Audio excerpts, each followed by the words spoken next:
Hello everyone, मैं विनय Upadhyay present कर रहा हूँ और हम लोग कर रहे हैं यूपीएससी मिशन 2023 हिंदी मीडियम के लिए तैयारी कर रहे हैं। और उसी के रिगार्डिंग जो है मैं डेली बेसिस पे द हिंदू न्यूज़पेपर से उसको एनालिसिस करके जो हमारे प्रीलिम्स पॉइंट्स ऑफ व्यू से पॉइंट्स बनते हैं उनको मैं कवर करता हूँ।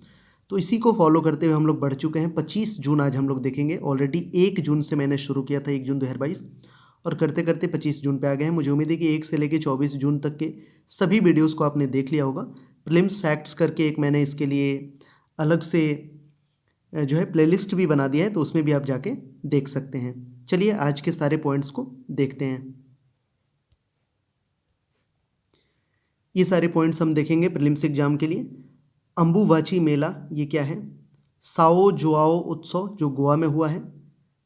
इसके अलावा तीसरा पॉइंट होगा हमारा पूर्वी हवाओं के न आने से उत्तर पश्चिमी वर्षा की कमी, उत्तर पूर्वी जल प्रलय जो आईएमडी ने भी रिपोर्ट दिया है। अब तक का सबसे बड़ा जीवाणु पाया गया है, इसको समझेंगे क्या है ये। वैश्विक अनुमान, संकट से प्रभावित बच्चों और शिक्षा सहायता की आवश्यकता वाले किशोरों की संख्या। ये सारे पॉइंट्स देखेंगे। कुछ अभ्यास प्रश्न भी देखेंगे, कुछ प्रीवियस ईयर क्वेश्चंस भी देखेंगे। इसके अलावा और क्या क्या पॉइंट्स हम देख सकते हैं यहाँ पे। तो आज के क्लास में हम देखेंगे क्रैश को टेस्ट के आधार पर वाहनों को मिलेगी स्टार रेटिंग। एमसीए ने कारोबार बंद करने के लिए नियमों में जो बदलाव किया है उसको समझेंगे। उपभोक्ता व्यय सर्वेक्षण, BLSRSM मिसाइल प्रणाली, भारत के GSAT-24 उपग्रह का प्रक्षेपण हुआ, इसको समझेंगे। और वैश्विक जीवंतता सूचकांक। तो टोटल 11 पॉइंट्स कवर करेंगे 25 जून 2022 के रिगार्डिंग। जो हमारे आने वाले कम्पिटेटिव एग्जाम्स जो हमारा होगा ना 2023 में, प्रीलिम्स का डेट भी आ चुका है 28 मई को। तो उसी के लिए तैयारी कर रहे हैं हम लोग हिंदी मीडियम से, स्पेशली जो हिंदी मीडियम से तैयारी कर रहे हैं। तो उनके मुझे उम्मीद है कि वो लोग डेली बेसिस पे आप लोग जो है न्यूज़पेपर कर रहे हो, और ये सारे पॉइंट्स आपके हैं कि नहीं एक बार देख लो आप। चलिए एक अभ्यास प्रश्न से शुरू करते हैं, उसका आंसर कमेंट सेक्शन में कीजिएगा। तो शुरुआत हमारे क्लास का होगा एक अभ्यास प्रश्न से। इसका आंसर सभी लोगों को कमेंट सेक्शन में करना है। ये UPSC CSE 2016 previous year questions है और इसकी सीरीज मैं शुरू कर चुका हूँ। इन्वायरमेंट इकोलॉजी मैंने करार दिया है 2013 से 2022 एक ही वीडियो में। सारे सब्जेक्ट्स में धीरे धीरे कराऊंगा, प्लेलिस्ट इसके लिए अलग से बना रखा है। इसका आंसर करिए कि ग्लोबल हंगर इंडेक्स, जब ये हाल ही में एक इस पर आर्टिकल आया हुआ था कि पूरी दुनिया जो है एक ट्रैप में फंस रही है। तो ग्लोबल हंगर इंडेक्स रिपोर्ट की गणना के लिए IFPRI द्वारा उपयोग किए जाने वाले संकेतक निम्नलिखित में से कौन से हैं? कैसे पता चलेगा इसको? इस रिपोर्ट में किसको किसको रखेंगे? आधे पेट खाना, बाल स्टंटिंग, बाल मृत्यु दर।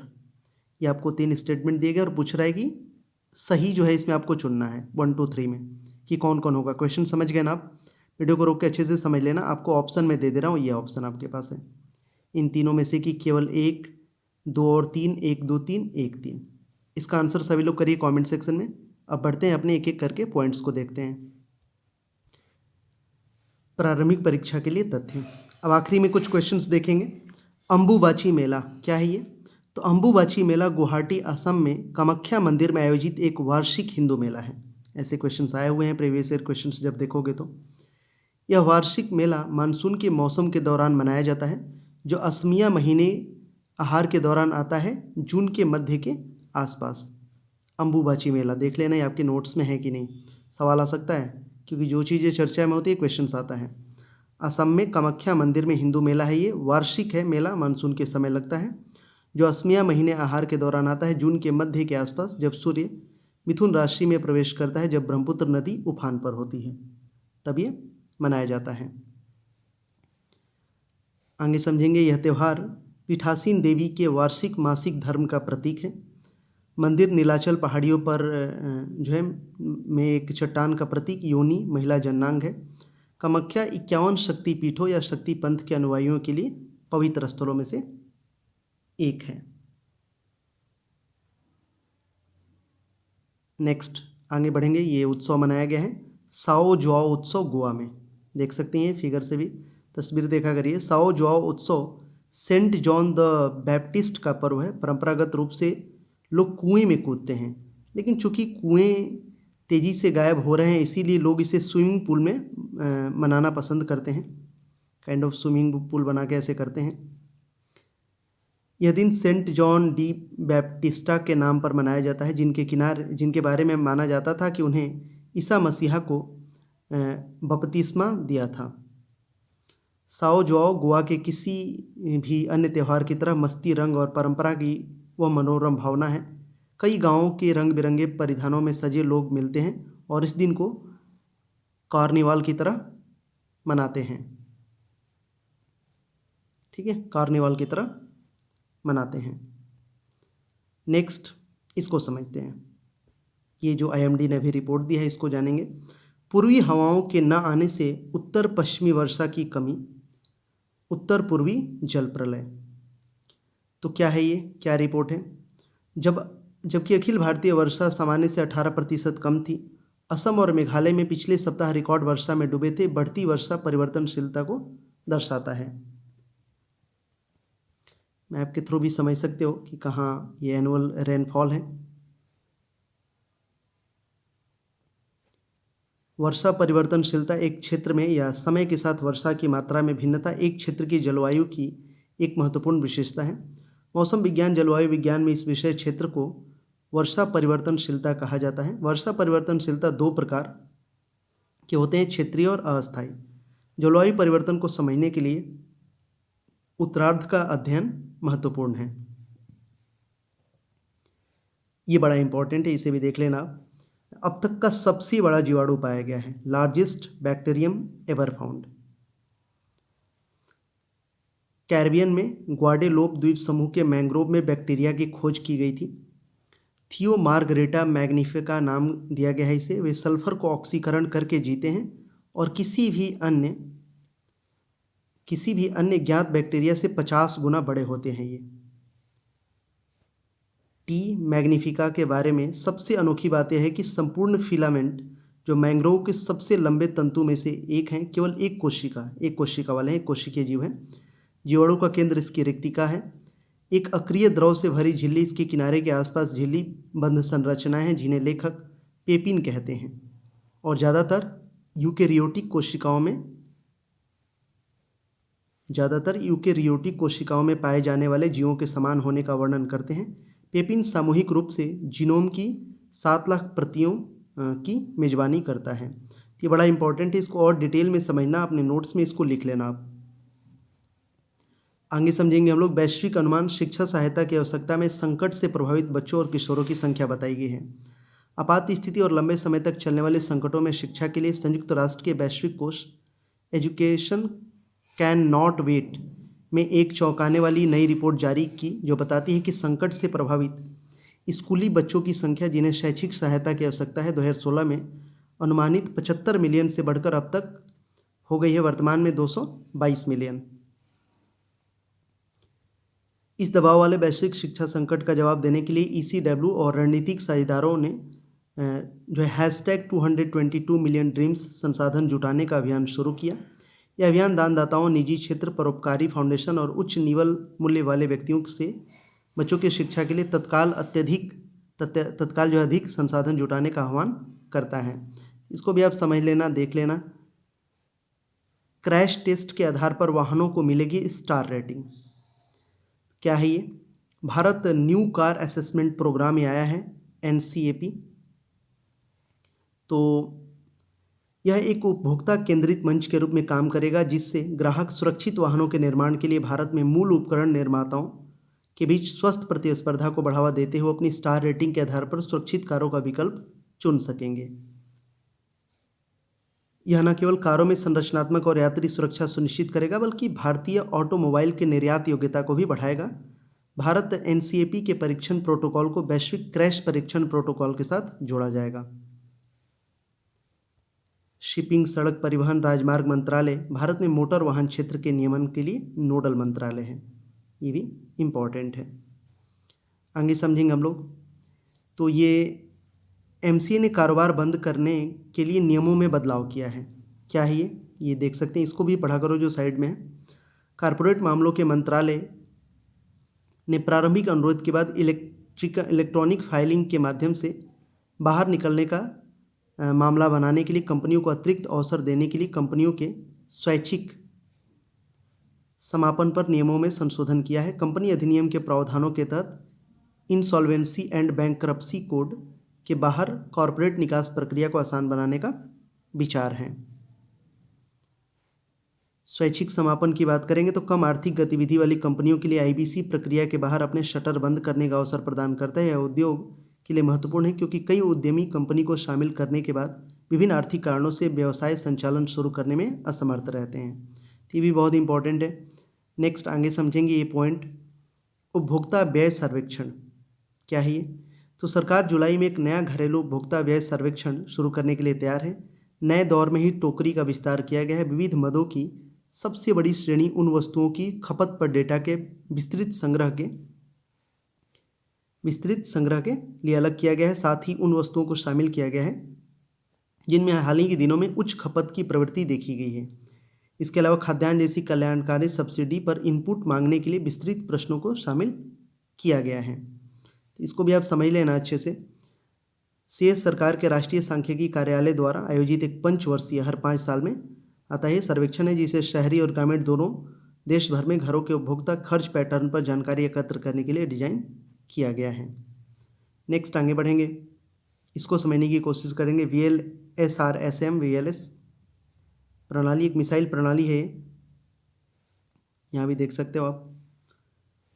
तो स्वदेशी रूप से विकसित पोतवाहित हथियार प्रणाली vertical launch short range surface to air missile, इसका पूरा नाम हो जाएगा, का DRDO और भारतीय नौसेना द्वारा सफलतापूर्वक उड़ान परीक्षण किया गया है। इसे 40 किलोमीटर से 50 किलोमीटर की दूरी पर और लगभग 15 किलोमीटर की ऊंचाई पर उच्च गति वाले हवाई लक्ष्यों पर हमला करने के लिए डिजाइन किया गया है। साइंस एंड टेक से हो जाएगा क्वेश्चन। तो VLSRSM एक कनस्तरकृत प्रणाली है, जिसका अर्थ है इसे विशेष रूप से डिजाइन किए गए डिब्बों से संग्रहित और संचालित किया जाता है। कनस्तर में अंदर के वातावरण को नियंत्रित किया जाता है। इस प्रकार इसका परिवहन और भंडारण आसान हो जाता है और हथियारों के शेल्फ जीवन में सुधार होता है। इसको भी समझते हैं, ये भी इम्पोर्टेंट है। भारत में GSAT-24 उपग्रह लॉन्च हुआ है। न्यू स्पेस इंडिया लिमिटेड ने GSAT-24 को अपने पहले मांग संचालित संचार उपग्रह मिशन के बाद अंतरिक्ष क्षेत्र के सुधारों में लॉन्च किया है।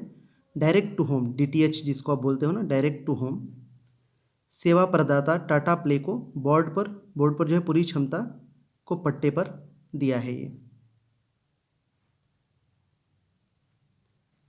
GSAT-24 एक 24Q बैंड संचार उपग्रह है, जिसका वजन 4180 किलोग्राम है, जो DTH अनुप्रयोग की जरूरतों को पूरा करने के लिए अखिल भारतीय कवरेज के साथ है। GSAT इसका पूरा नाम है जियो सिंक्रोनस सैटेलाइट, भारत के स्वदेशी रूप से विकसित संचार उपग्रह है, जिनका उपयोग डिजिटल ऑडियो डेटा और वीडियो प्रसारण के लिए किया जाता है। NSIL मार्च 2019 में शामिल अंतरिक्ष विभाग के तहत एक केंद्रीय सार्वजनिक क्षेत्र का उद्यम है और यह इसरो की वाणिज्यिक शाखा है। इसके पास उपग्रहों के निर्माण, प्रक्षेपण, स्वामित्व, संचालन और अपने प्रतिबद्ध ग्राहकों को सेवाएं प्रदान करने के लिए जिम्मेदारी देता है। एक सवाल मेरा रहेगा, अभी आपको पता होना चाहिए DRDO के नए चेयरमैन बने हैं। कौन बने हैं आप हमें कमेंट सेक्शन में बताओ। डिफेंस रिसर्च डेवलपमेंट ऑर्गेनाइजेशन के। और इसरो के कौन चेयरमैन हैं ये भी बताना। इसको समझते हैं। ग्लोबल लायबिलिटी इंडेक्स 2022 जो आया हुआ है, वैश्विक जीवंतता सूचकांक। द इकोनॉमिस्ट द्वारा सालाना जारी ग्लोबल लायबिलिटी इंडेक्स के अनुसार भारत के शहरों ने दुनिया के सबसे अधिक रहने योग्य शहरों की सूची में सबसे खराब प्रदर्शन किया है। नई दिल्ली का रैंक 112वां है, जबकि मुंबई का 117वां स्थान है। तो ये स्थिति है ग्लोबल लायबिलिटी इंडेक्स में। ठीक है, न्यूयॉर्क टॉप पे है। बाकी और भी ये देख सकते हैं। ऑस्ट्रिया की राजधानी वियना एक बार फिर 140 शहरों की सूची में दुनिया के सबसे रहने योग्य सूची के सबसे ऊपर है। वियना ऑस्ट्रिया का कैपिटल 140 देशों की सूची में टॉप में। पाकिस्तान का शहर कराची और बांग्लादेश की राजधानी ढाका दुनिया के सबसे कम रहने योग्य शहरों में से हैं। Got it. तो ये सारे पॉइंट्स हमने देख लिए। चलिए कुछ क्वेश्चंस देखते हैं और उसका आंसर आप कमेंट सेक्शन में करना, क्योंकि 3-4 क्वेश्चंस मैं पूछूंगा, किसी का आंसर नहीं बताने वाला हूँ। खुद से प्रयास करना और कमेंट सेक्शन में बताना।